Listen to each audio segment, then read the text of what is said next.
That was actually one of the things I wanted to talk to you about. How to get more grabs. Like I didn't try to get grabs in our last two games, but I'm not sure how to go about things to be efficient at grabbing. Okay, so this is going to be very, very important and super useful for you because you're playing literally the slowest character in the game. So getting grabs is borderline impossible unless you condition your opponent to be terrified of you. Okay, Right. and Okay. That's what I thought. this is all going to stem from ledge trapping.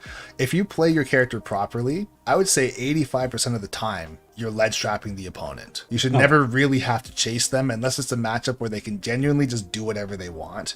So if it is someone like Mithra or Pikachu or Fox and they're just sprinting across the entire stage the whole time. But more often than not, you should have the opponent in the corner and you should be right there. Okay, either you're right Okay. there, or what you can also do is play right up here. So if I am off stage and recovering, this is going to be the first part of your ledge traps as well. Okay, so going for your down tilt at the ledge. One of the best setups that you do have for ledge trapping, or I guess it'd be a 2-frame setup, is getting down tilt into forward tilt. Okay, Right. down tilt into forward tilt. I've seen it kill it around 90. Okay, Okay. so that's super good to try and get. And even with going for down tilt multiple times and conditioning people to, like, let's say roll on stage or try and hit with get up attack, you could be going for nair to shield or up smash to shield or grab and throw them back off stage.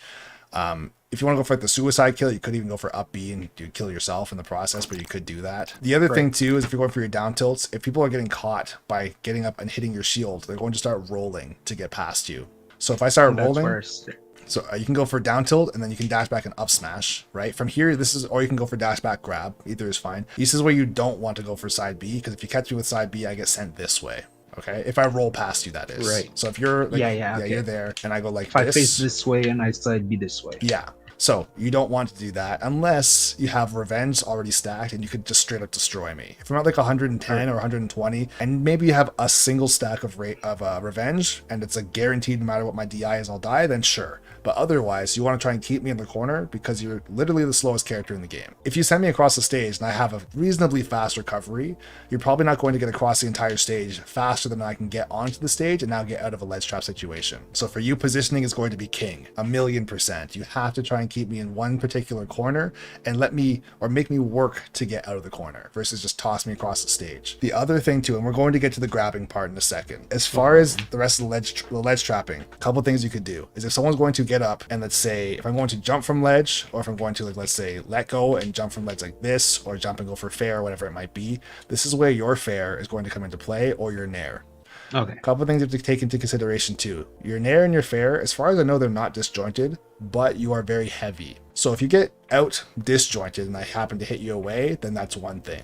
But if we happen to trade, I can't take nearly as many trades as you. And if we happen to trade and hit with nair or fair, I get sent off stage, whereas you get sent onto the stage. Okay. So there's nothing wrong with that. After this is where the grabs are going to come into play. Once you've conditioned me to be scared of rolling, scared of going for get up attack, scared of jumping, scared of going for fair from ledge, the only thing I'm going to most likely do is get up and shield because I don't want to get hit by anything else. There is still counterplay on my part, so if I get up and shield, you might go for side B, and if you catch me, then yes, I'm dead. But I can also jump over top and come down like this and go for a back air and kill you. So it's going to be a bit of a dance to make sure that you're not throwing it out at the wrong time. But also even with that, if you know that I'm going to shield and let's say trying to finesse your grab or your side B, if you know I'm going to jump, you could be dashing up, right? Or walking up and then jumping and going for fair and trying to catch me, right? Or even up air as well. Your up air is insanely strong. You're going to be playing around a lot of my shield. And if I am giving in as far as shielding and you are getting grabs, there's not much I can really do. Because here's the thing. I'm not saying I want to get hit by your side B. I would say my win condition to try and beat this character, if you are really locking me down in the corner, is to make you believe that you can go for side B. And I do get a chance to try and jump and come down with the back air. If I can't get that situation to happen, more often than not, I'm not going to say I'm guaranteed to lose, but it's super hard to trade with this character or just straight up lose multiple situations, especially when you have the ability to stack revenge or just straight up kill me with a move like forward tilt or up smash or fair, right? Okay. I guess the TLDR of that entire thing is before you can get grabs, you have to scare me into shielding. Okay. That I watched a few of your latest videos and that came up a lot. And it had me thinking. And yeah, that's what I sort of came up with too. It's one thing to say it, right, on my part, Or for you Right. to even Yeah. say, okay, like, okay, I have to scare you. So what does that even look like? A lot of what that is first is playing around my shield and trying to intimidate me with the fact that you're a stronger character and a heavier character. So I can't really scrap with you for fun and hope for the best, because eventually, even if we trade consistently over and over again, you will still win as far as being heavier. Eventually, a trade will kill me and you won't die. So let's say, for example, if I come down with like a down air to try and land on you, and you go for an up air or an up smash, even if I hit you, eventually I'm going to die off the top, right? So it's not worth doing something like that. So instead, I'm going to land somewhere else and give you space, because landing on top of you is just not worth doing. Especially if you call out my down air and you go for revenge, and then you happen to catch, let's say, a bad jump with another up air or a fair. You catch me being scared and shield, and you do get a grab or a side B.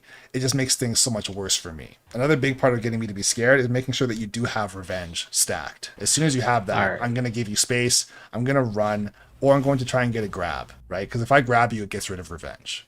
You could also be using your neutral B a lot more as well, too. It's a good tool as far as like if we're in a scramble situation. If I happen to run up and shield it as well too, it'll eventually either shield poke me or just it can break shields as well. My shield has to be pretty low for that. It doesn't like break them outright, so you have to throw it out at the right time. But if I like happen to get up in the corner and let's say I do happen to shield, you could throw out your neutral B and catch me, right? Just made me think, okay, I can't get up and shield because I'm gonna get shield poked. Oh my. Oh, if you up smash right there, I'm supposed to be dead. Oh, that works too. I just did it. Oh my. So are you trying to get... it sounds like a lot of buttons that are not revenge right now. Yeah, well, it's me mashing B. Oh my. Oh my. What was I at? 25? That did like 60. Oh my. This guy's kind of cracked. Unless... Hey. Okay, I'm kind of cracked. So once again, your character doesn't really go off stage. If you're going to go off stage, it can be like a cheeky nair or like a down air for disrespect. But to say like you should go off stage versus just staying on stage and going for down tilts and forward tilts, at the very least, it's just not the case. You want to stick with those moves instead, because your character is, I'm not going to say designed for ledge trapping, but they're designed for corner pressure. So Okay. going off stage, here's the thing. If you happen to go off stage and I get back on stage in quotations for free, yes, I could ledge trap you, but now I'm escaping the most devastating part of your game. Because based on your character's main strength is literally their strength, and your main weakness is the fact that you're slow, right? So if I'm in the corner, your speed is not nearly as much of a factor, versus if I can just run away. All right. So you want to try your best to corner me and keep me cornered. If you can catch me off stage and you know I've already air dodged early, or I don't have a jump and you can just go out there and hit me, then that's different. But if I can like go super low off stage, or like wall jump, or I can like double jump and go way up high like this, and if you're jumping off stage going for something like this, right, and you're not even close, or you go for like a down air like this and let's get over top of you, like I said, I could ledge trap you myself and that's all good and well, but it's the fact that I'm not being ledge trapped by you. That's the biggest win for me.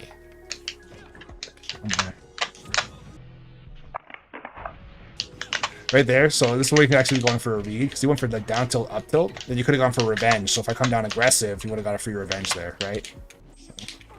Oh, okay, goodbye.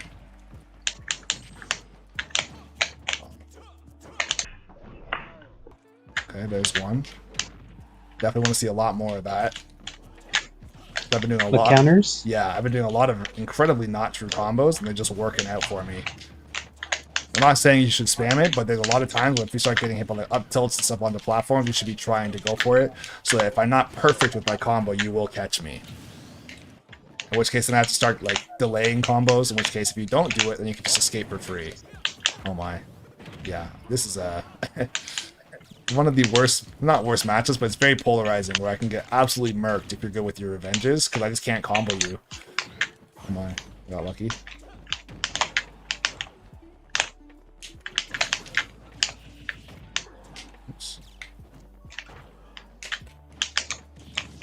So as far as where you want to use that, though, you want to make sure that you're using it out of combos. It's just like any other counter in the game, you definitely don't want to use it to recover with. Right? So Okay. like landing on stage with your revenge. If I up tilt you, if we're going up onto platforms, if I up throw you, anything like that, you can try and throw it out there. So if you know for sure, okay, I've landed an up tilt or a down tilt or like a down air or something that's going to start a combo, then by all means, revenge should be coming out more often than not. Okay. Okay. Not saying always, but make me have to play honest. Because if I'm just holding forward and going sicko mode and I'm just going for crazy stuff and you're not trying to use it, then it just makes the game so much easier for me. Right? All right. And as far as keeping me honest, what I mean by that is, like I said, if you start to use revenge and I start to get countered by that, I'm going to have to go for up tilt and to do nothing. And that's a huge opportunity at that point to actually jump out or come down with a nair or air dodge to a direction to get away from me or just drift away and get out of the combo basically for free. I really can't afford to be hitting you with like up tilt into like a double jump back air. And if it's not true at all, the back air hits your revenge and then you hit me with side B and I die at 50. Also, revenging my laser is not bad, but it's very, very weak.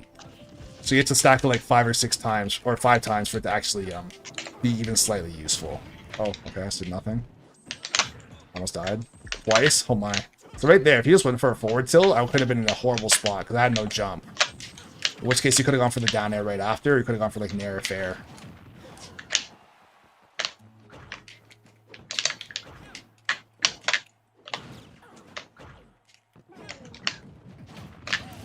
So another thing too that you should know, this has nothing to do with you, but I used to train with an Incineroar for a very, very long time, like multiple years.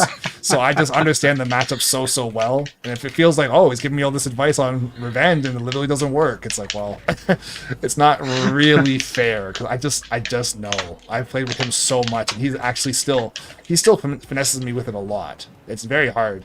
It's not easy for you to actually get those revenges, but when you do happen to get them, it is extremely devastating. So you gotta just be patient as far as throwing them out, and if you happen to get them in the wrong spot, that's part of learning too, is seeing where things don't work. Oh, not like this. He's got pranked.